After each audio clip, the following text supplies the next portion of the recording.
What up, guys? I'm gonna do an Adonis review today, and today we're gonna discuss Shadow Warrior 3.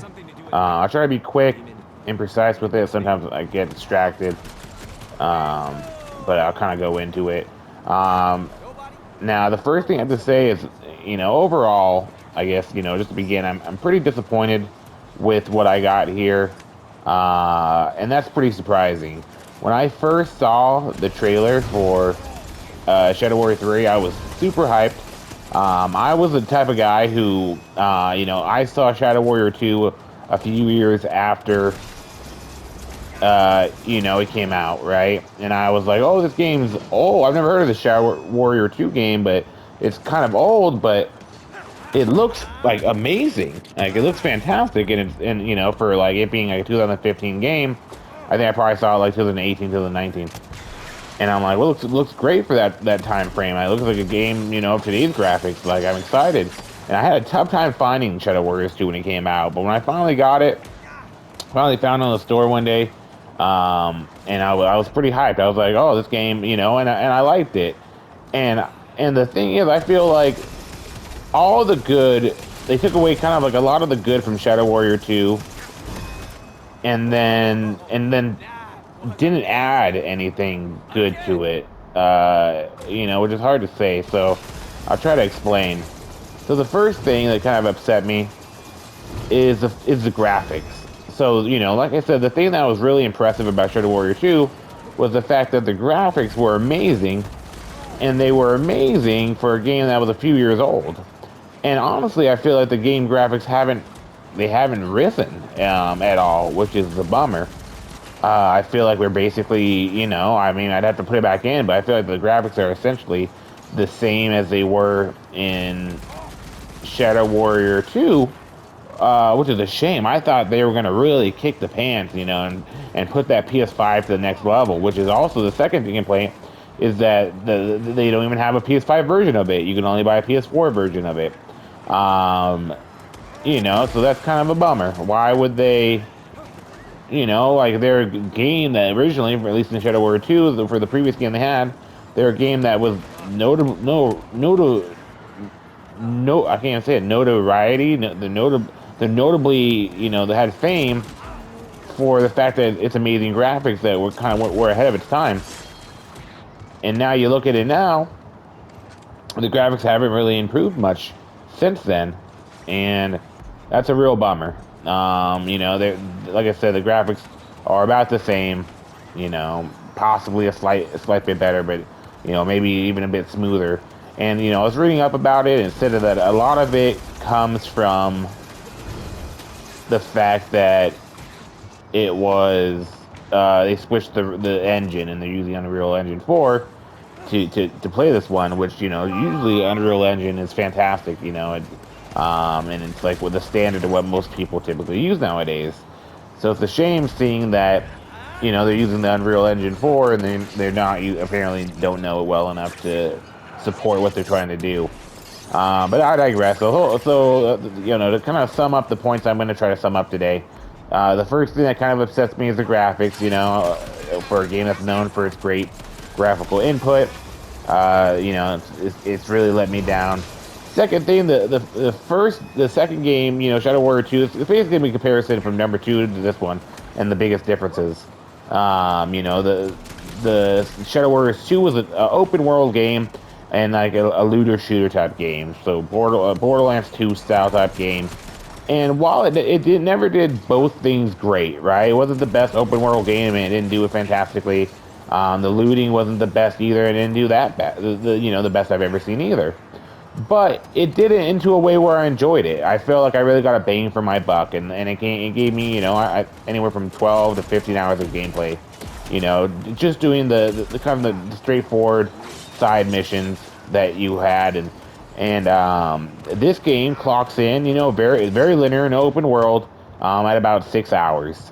So you just bada bing, bada boom, you're in and you're out. Nothing to really say. And you get a much smaller array of weapons, and that was kind of the fun thing about Shadow Warrior 2, was kind of the weapons you could get. You know, you do different melee weapons, a whole bunch of different guns, different levels, the legendary guns, stuff like that. And like seeing what you got, and they'd have different stats, so you know they'd be stronger, and you could switch between them over and over. It was just so much fun testing out the weapons you got, and seeing what you got, and hopefully you got something better, and using them, and it was just it was really fun. You know, like I said, it wasn't they didn't do anything overly impressive. It wasn't like the most amazing uh most amazingly best game I've ever played, but it was done well. And and this one they basically have taken all that away, and and there's no real reason for why they did that, so the graphics haven't improved too much. uh they closed the world into a linear play. It's half the time. They've taken away the guns and the variety you had. So it's all together nuts and bolts of what it really is. I mean, and there's no PS5 version of it, which might affect the graphics. So, end all be all, the one positive and the reason why I'm doing this today is there is a sale, at least in the PS5 store right now for this game. We can get it for $30, but even traditionally right now you could get it for $40,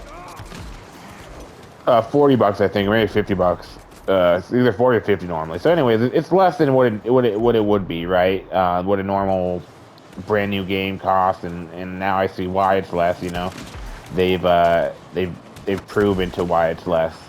But with that being said, there's a reason for it. But is it worth the $30? Is it worth its cheaper price?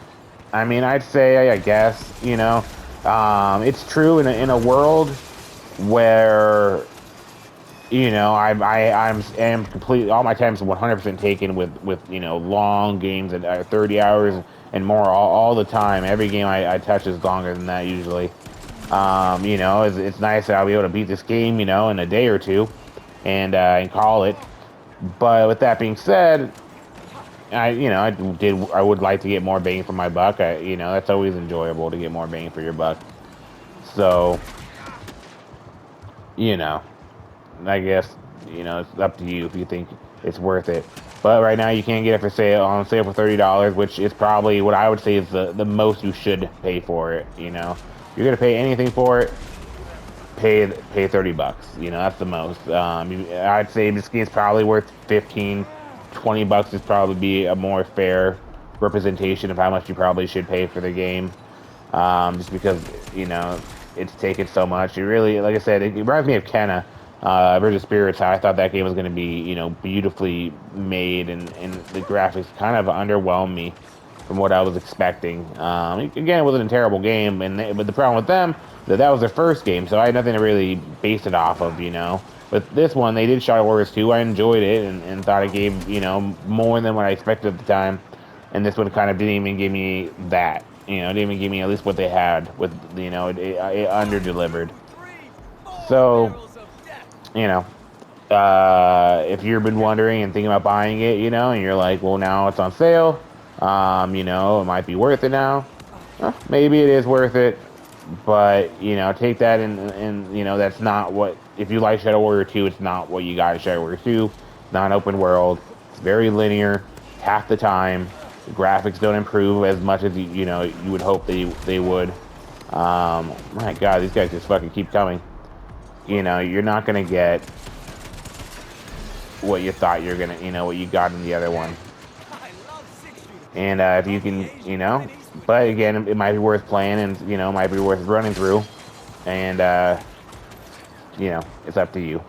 So hope that helps you guys. You guys have a good rest of your day, my G's and ladies.